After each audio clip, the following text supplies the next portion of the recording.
अयोध्या शाश्वत तीर्थ क्षेत्र की जय। अरहंतो मंगलम कुर्यु सिद्धा कुर्युश्च मंगलम आचार्या पाठकाश्चापि साधुओ मम मंगलम। सरस्वती नमस्तुभ्यं वरदे कामरूपिणी विद्यारंभं करिष्यामि सिद्धिर्भवतु मे सदा।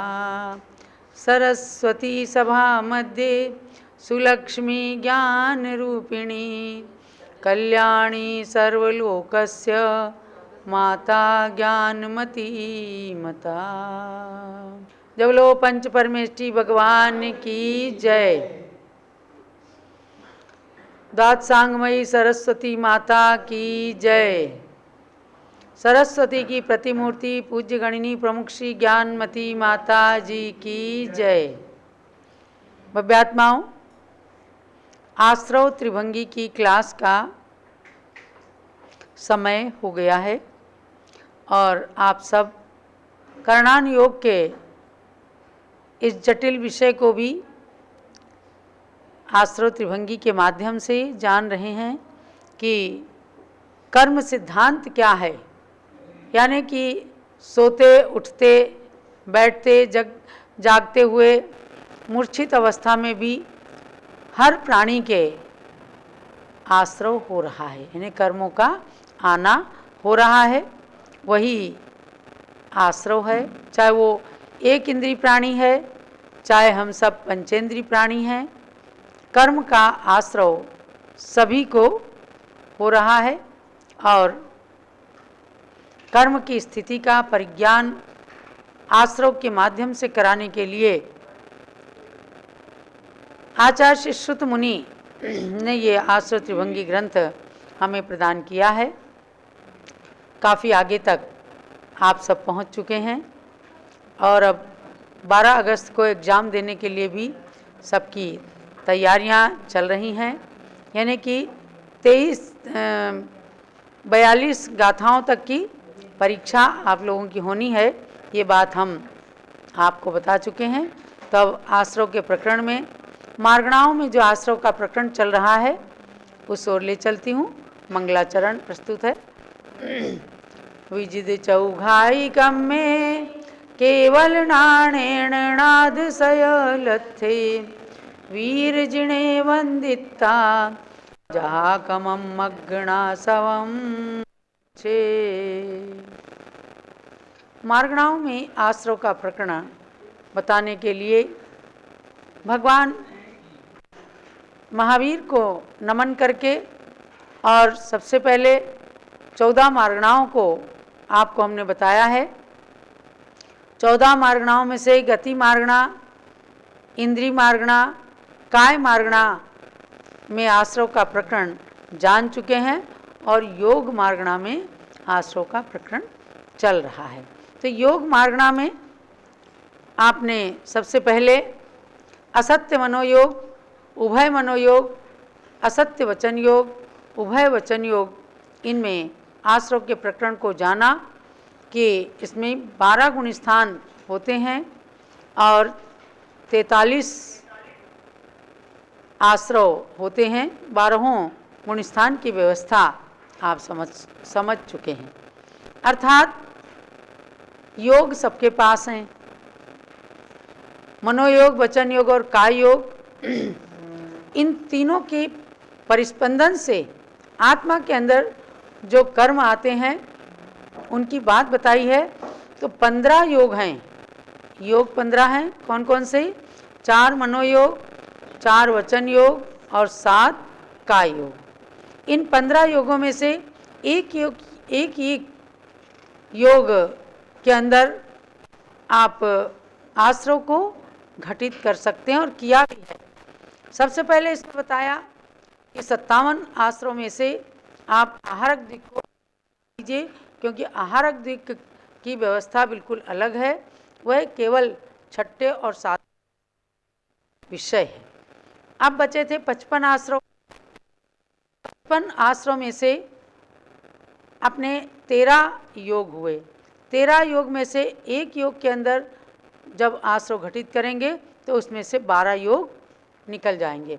एक योग संबंधी आश्रव चलेंगे तो 12 आश्रव घट जाते हैं।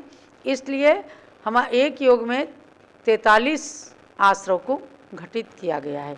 55 में से 12 निकल गए तो कितने बचे? 43। और 43 आश्रवों को 4 योगों में जाना।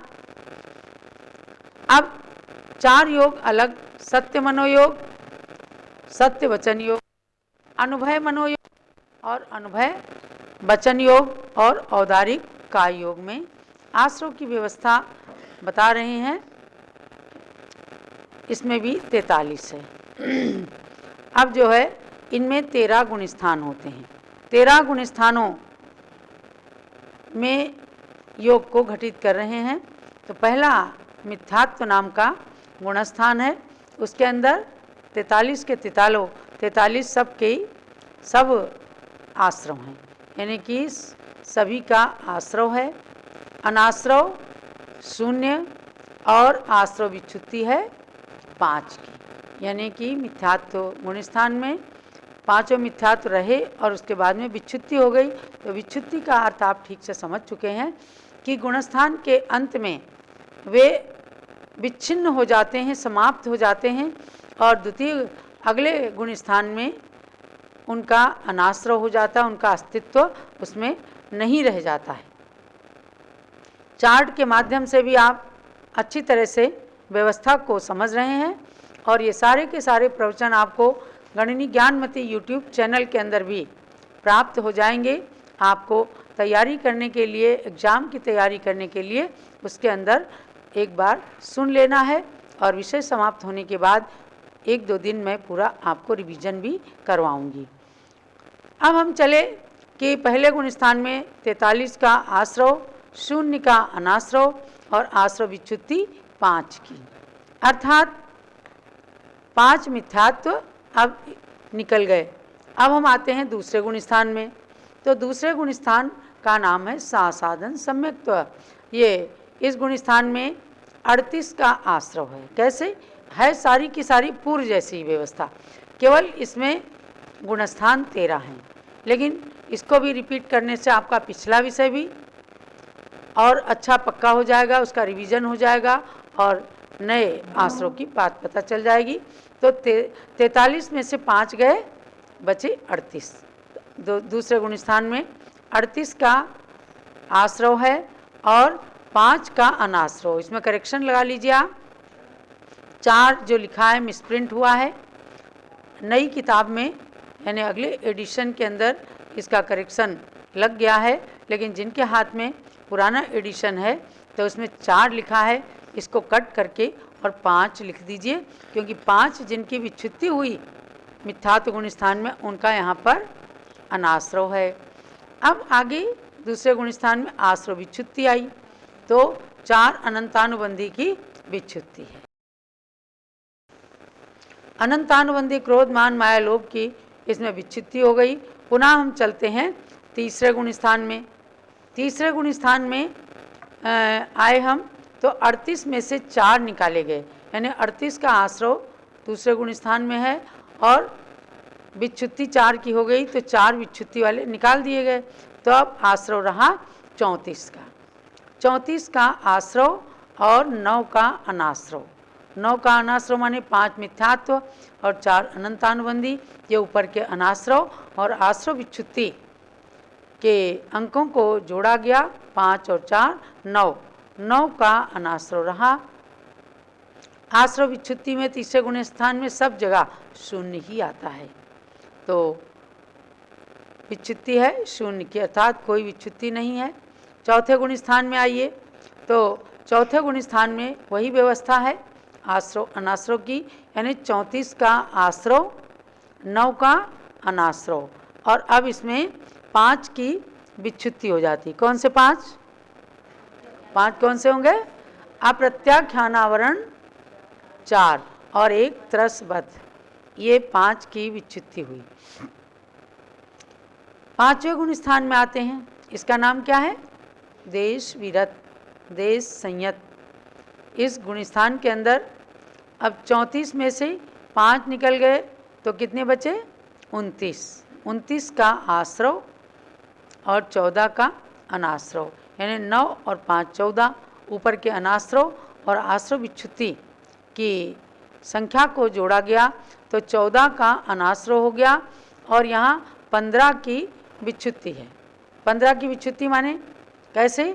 तो 11 अविरति और 4 प्रत्याख्यान की यानी क्रोधमान माया लोभ, ऐसे 11 और 4 15 इनकी विच्छुत्ति हो गई।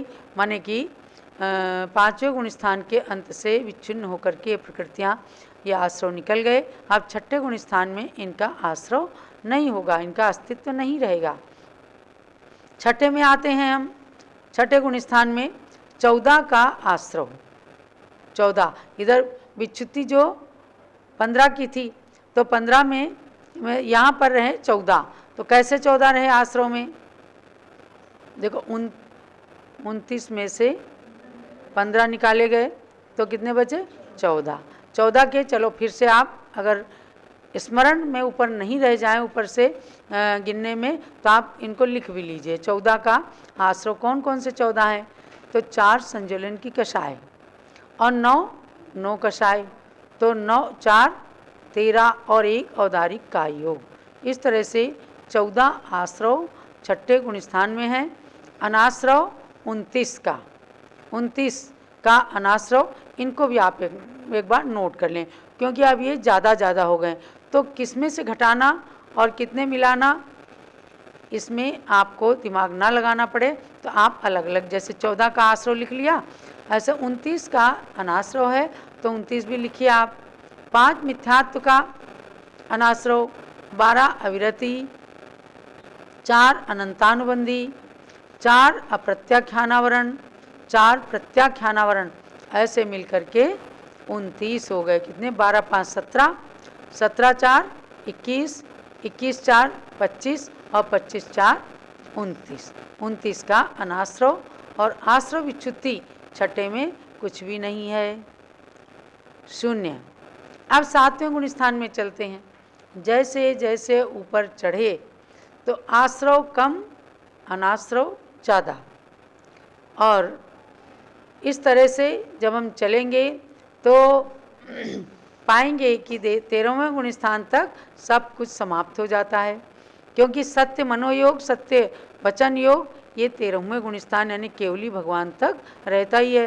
अब 14वें में तो अयोगी ही हो जाते हैं और 13वें गुण स्थान में जो भगवान की दिव्य ध्वनि कीर्ति है और उस दिव्य ध्वनि को सत्य और अनुभय वचन योग के नाम से लिया गया है। ऐसे ही भगवान के यानी केवली भगवान के सत्य वचन योग और अनुभय वचन योग लिया जाता है। ये व्यवस्था जब सबके अंदर बताते हैं तो अब उसी क्रम में चलते हैं 7वें गुण स्थान में। 7वें गुण स्थान में 14 का आश्रव, 29 का अनाश्रव, बिल्कुल छठे और 7वें का एक समान है।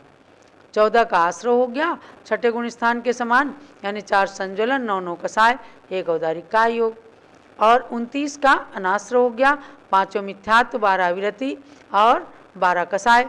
तो इस प्रकार से 29 का अनाश्रव हो गया यानी छठे और 7वें गुण स्थान का काल अंतर्मुहूर्त है। कभी मुनिराज छठे में रहते हैं, कभी 7वें में हो जाते हैं, ये उनका नियम है।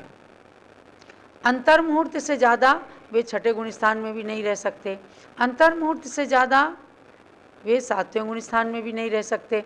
इसलिए दोनों का आश्रव अनाश्रव एक जैसा बताया गया। जैसे कोई झूला झूलता है तो ना इधर ज़्यादा देर टिक सकता और ना इधर ज़्यादा देर टिक सकता है।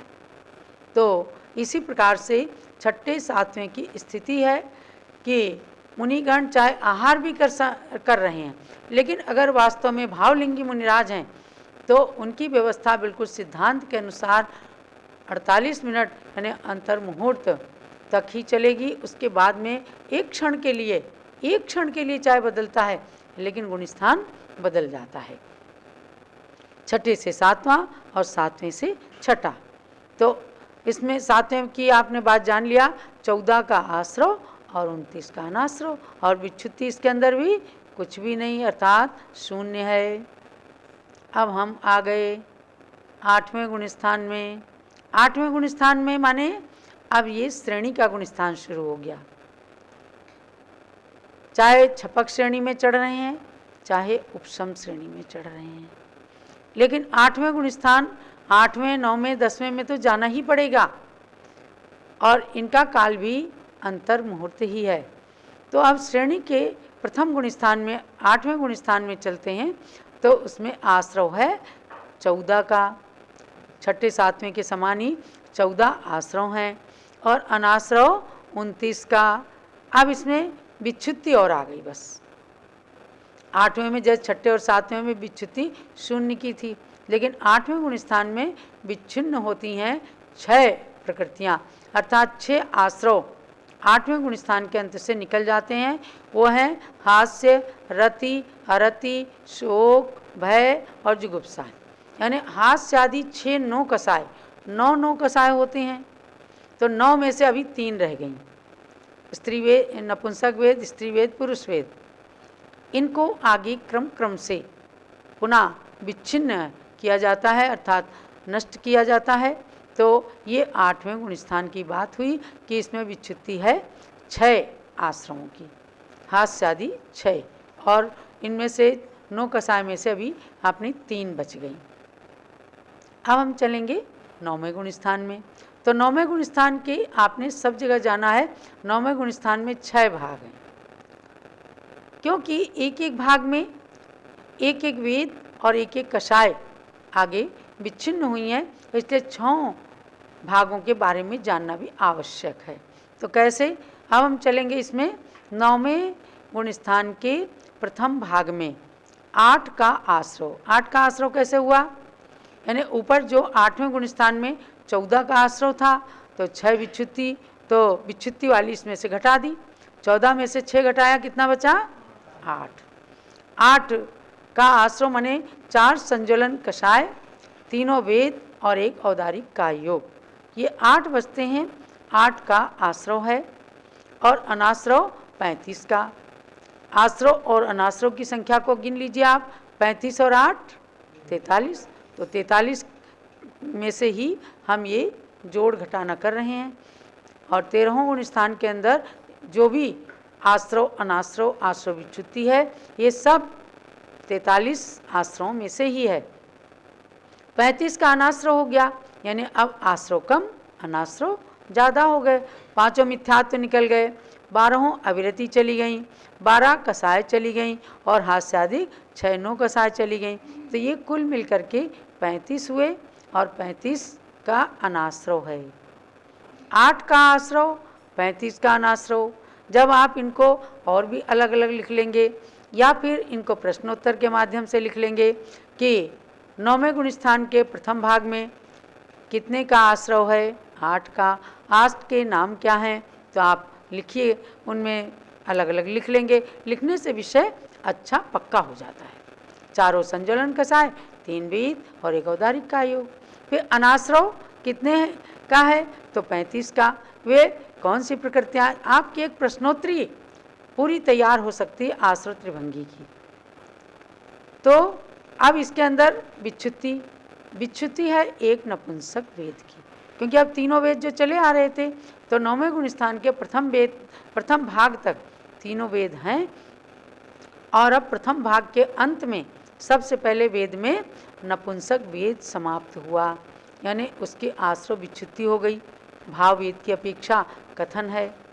अब 9वें गुणस्थान के दूसरे भाग में जो 1 की विच्छुत्ति हो गई, तो ऊपर बचा 7।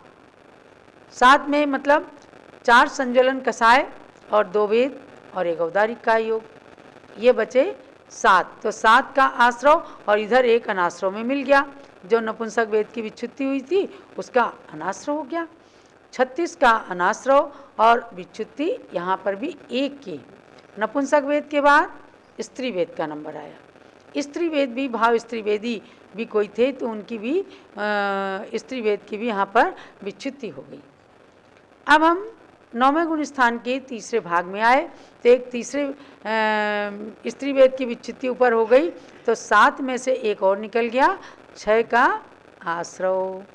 6 का आश्रव, 4 संज्वलन कषाय, 1 वेद और एक औदारिक का योग। ऐसे 6 का आश्रव, 37 का अनाश्रव, जो विच्छुत्ति उधर हो जाती वो इधर अनाश्रव में आ जाते हैं, तो अनाश्रव बढ़ गए, आश्रव कम हो गए और विच्छुत्ति एक की हो गई। तो इस तरह से अब यहाँ पर तीसरे भाग के अंत में एक पुरुष वेद भी विच्छिन्न हो गया, भाव से पुरुष वेद विच्छिन्न हो गया। अब द्रव्य से पुरुष वेद यानी पुरुष पर्याय में अब वो श्रेणी की ओर बढ़ रहे हैं, कर्मों को नाश करने की ओर अग्रसर हुए हैं। तो द्रव्य से पुरुष वेद तो रहे ही रहेगा, क्योंकि इस द्रव्य से स्त्री वेदियों को 5 गुण स्थान से ज़्यादा नहीं होते। लेकिन दिगंबर जैन आमनाय के अंदर भाव वेद भी अलग माना है। कोई स्त्री वेदी है, उसके भाव से पुरुष वेद भी हो सकता है, नपुंसक वेद भी हो सकता है। कोई द्रव्य से पुरुष वेद है, उसके भाव से स्त्री वेद भी हो सकता है, नपुंसक वेद भी हो सकता है। ये ज़्यादा कार्यकारी नहीं है, लेकिन ये व्यवस्था पूरे धवला ग्रंथ के अंदर और सिद्धांत चिंतामणि टीका जो 6 खंडागम की पूज्य गण्य ज्ञानमती माता ने लिखा है, उसके अंदर भी जगह जगह इन भाव वेदों का वर्णन है। इसलिए आप यहाँ जानना, ये मत सोच लेना कि यहाँ तक स्त्री वेद चला गया। जो लोग द्रव्य से स्त्री वेदियों को भी मोक्ष मान लेते हैं, जैसे मल्ली कुमारी को मान लिया, तो दिगंबर जैन आमनाय के अंदर नहीं है। इस श्वेतांबर परंपरा में आपको मिल जाएगा कि स्त्री वेद से भी मोक्ष हो सकता है। तो उस बात को जिसने बारीकी से नहीं समझा 6 खंडागम आदि ग्रंथ के सूत्रों की टीका को, कि भाव से स्त्री वेद नपुंसक वेद भी 9वें गुण स्थान तक रह सकता है, उस रहस्य को ना मान करके किसी ने द्रव्य से स्त्री वेदियों को भी मोक्ष और इन गुण स्थानों में श्रेणी चढ़ने की अवस्था को मान लिया है। आपको ये बात बिल्कुल क्लियर होनी चाहिए कि हमारे दिगंबर जैन आगम ग्रंथों के अंदर द्रव्य से स्त्री वेदी को केवल 5 गुण स्थान तक ही माना गया है। इसीलिए तो हारिकाओं का 6ठा गुण स्थान नहीं बनता। तो अब हम आए 9वें गुण स्थान के चौथे भाग में, यानी 3 भाग तक 3 वेदों को समाप्त कर दिया गया। अब 3 वेद की जब विच्युति हो गई, तो अब चौथे भाग में 9वें गुण स्थान के चौथे भाग में अब कोई भी वेद नहीं रहा। तब चौथे भाग में 5 का आश्रव, 5 का आश्रव माने चारों संज्वलन कसाय और एक औदारिक का योग। ये 5 का आश्रव 38 का अनाश्रव हो गया। और अब इसके अंत में अब कसायों की विच्युति शुरू हो गई। संज्वलन कसाय जो जल में खींची गई रेखा के समान संज्वलन कषाय मानी गई है, उसके संज्वलन क्रोध की विच्युति हो गई। ऐसे आगे आगे चलते हैं हम कि 9वें गुण स्थान के 5वें भाग में 4 का आश्रव, 4 के आश्रव में 3 कषाय, 1 औदारिक का योग। 4 का आश्रव 39 का अनाश्रव और विच्युति 1 संज्वलन मान की। 6ठे भाग में अब उधर मान भी निकल गया, तो अब यहाँ बची 3 कौन सी? 1 संज्वलन माया और नहीं, अभी संज्वलन माया और लोभ 2 बचे और 1 औदारिक का योग। तो 3 का आश्रव और 40 का अनाश्रव और विच्युति 1 संज्वलन माया की। अब केवल बचता है संज्वलन लोभ, जिसे सूक्ष्म लोभ की संज्ञा दी है। वह 10वें गुण स्थान तक जाता है और इसीलिए उसका नाम है सूक्ष्म सांपराय गुण स्थान। माने 9वें गुण स्थान में इतने 6 भागों के अंदर ऐसे आश्रमों को पार करके और अनाश्रव में आ करके आश्रव विच्युति करते हुए 10वें गुण स्थान में आए। तो अब यहाँ पर रह गया आश्रव 2 का, कौन सा? 1 संज्वलन लोभ और 1 औदारिक का योग। तो 2 का आश्रव और 41 का अनाश्रव और फिर यहाँ पर विच्युति हो गई संज्वलन लोभ की भी, अर्थात कसाएं पूरी समाप्त हो गई। ये 10वें गुण स्थान तक मैंने आपको बताया है। सत्य मनोयोग, सत्य वचन योग, अनुभय मनोयोग और अनुभय वचन योग और औदारिक का योग। इन 4-5 योगों में आपने आश्रव व्यवस्था को जाना 43 का आश्रव और यानी 43 आश्रव होते हैं एवं गुणस्थान 13 होते हैं। अब मैं कल आपको ले चलूँगी 11वें में, 12वें और 13वें गुणस्थान की व्यवस्था और उसके आगे यानी कि काय योग को हमें समापन करना है। तो कल और परसों में ये विषय पूर्ण करने की मैं कोशिश करूँगी और उसके बाद में 9, 10, 11 को आपको रिवीजन कराऊंगी और फिर आपको अच्छे से पेपर देना है। मैं समझती हूँ जैसे आपने पहले का पेपर दिया है और 100 में 100 अंक प्राप्त करने वाले हमारे 93% रहे हैं, तो ऐसे ही आप एकदम अच्छा अपना रिजल्ट दिखाएंगे। ये तो प्रकरण उससे भी और अच्छा और छोटा है, तो इसमें भी सब लोग उत्तीर्णता प्राप्त करें, यही आप सबके लिए मंगल आशीर्वाद है। खूब अच्छे से करणान योग की कुंजी है, इसका अध्ययन करके अपने ज्ञान की वृद्धि करते रहें। जावाणी के ज्ञान ते सूझे लोकालोक, सोवाणी मस्तक चढ़ो सदा देतूँ दोग।